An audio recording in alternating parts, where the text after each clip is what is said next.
여러분 안녕하십니까? 부동산 부수칠성 김한쌤입니다.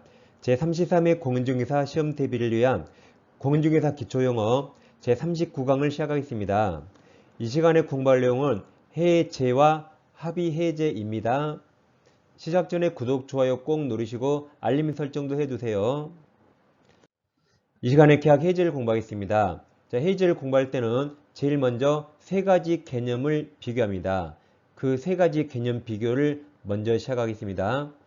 자, 계약을 해지하려면 해지할 권한이 있어야겠죠. 그럼 해지는 먼저 일방적 해제, 즉 단독행위가 있습니다. 즉 해지권자가 해지한다라고 말하면 상대방 동의 없이 곧바로 해지가 되는 겁니다. 이런 단독행위가 대부분 형성권입니다. 해지한다 말하면 곧바로 해지 효과가 형성되는 걸 말합니다. 한편 합의 해지가 있어요.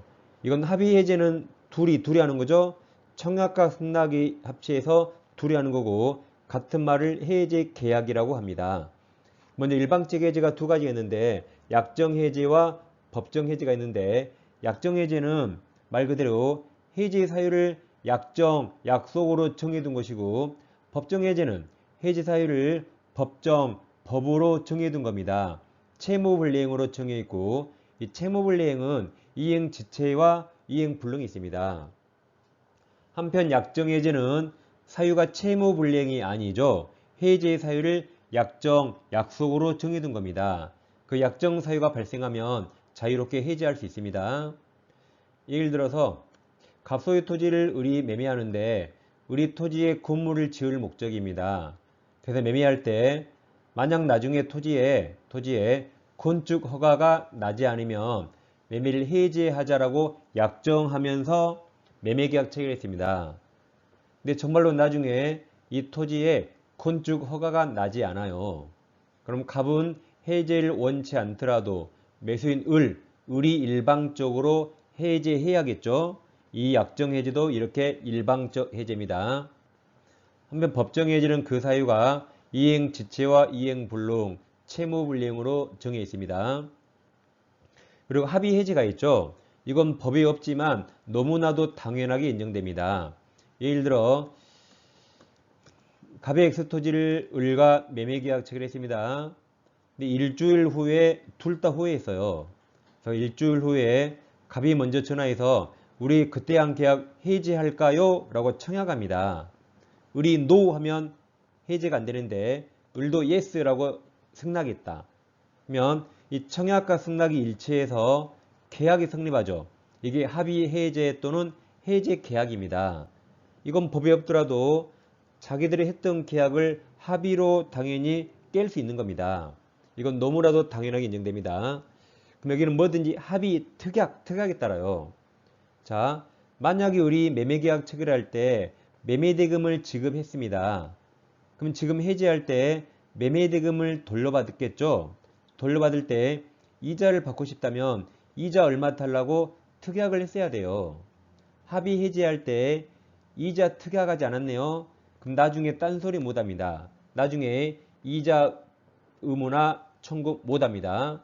이자 특약 안 했으니까. 그리고 만약 지금 합의 해지하면 만약 갑에게 손해가 발생합니다. 그럼 갑은 손해배상 합의나 특약을 했어야 돼요. 합의 해지할 때 손해배상 특약하지 않으면 나중에 딴소리 못합니다. 손해배상 의무도 없고 청구 못합니다. 여기는 뭐든지 합의 특약에 따른다. 그래서 이 합의 해지는 뭐든지 당사자 간의 합의 특약에 따르기 때문에 법정 해지에 관한 법 규정이 이쪽에 적용될 필요가 없습니다. 여기 뭐든지 합의 특약에 따릅니다. 자, 그럼 지금까지 세 가지 개념 비교했습니다. 첫째 약정 해제하고 두 번째 법정 해제, 세 번째 합의 해제까지 세 가지 개념 비교가 끝났습니다. 그럼 이제 두 번째 단계가 우리 이제 법정 해제를 공부합니다. 이게 법에 써 있으니까. 그래서 두 번째 단계는 이제 법정 해제만 공부합니다. 그리고 법정 해제 사유는 채무불이행, 이행지체와 이행불능이 정해 있습니다. 자, 그럼 여기서 이행지체는 안 하고 있습니까? 못 하는 겁니까? 안 하는 거죠. 그러니까 지체를 이유로 해지할 때는 한 번 더 하라고 이행 최고합니다. 그리고 안 할 때 해제합니다. 하면 불능은 못하는 거죠. 못하니까 한번 이행하라고 기회를 줄 필요 없죠. 그래서 최고 없이 곧바로 해제할 수 있습니다.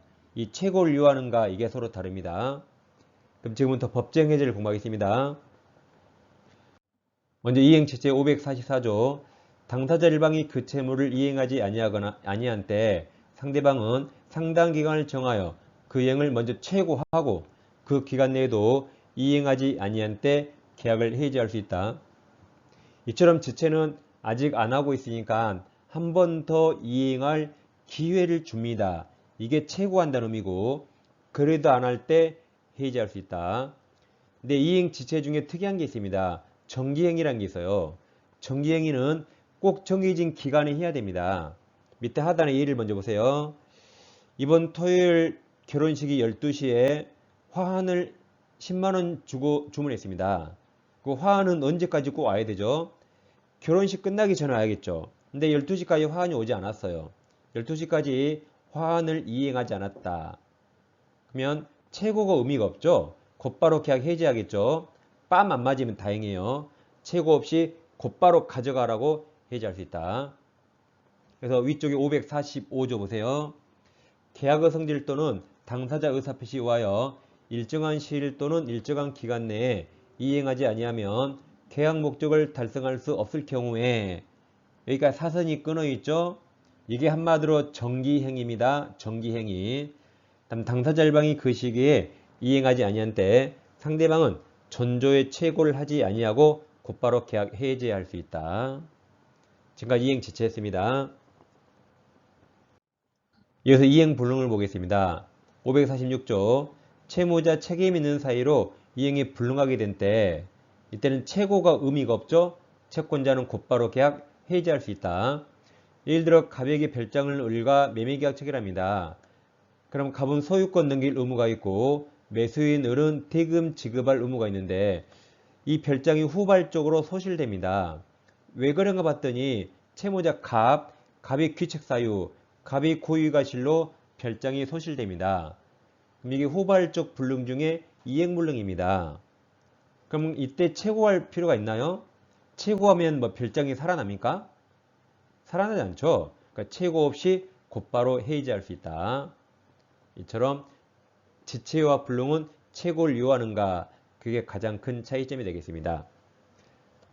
자, 이 시간에는 해제와 구별 개념으로서 합의 해제를 공부했습니다. 자, 다음 시간에 다시 찾아뵙겠습니다. 감사합니다.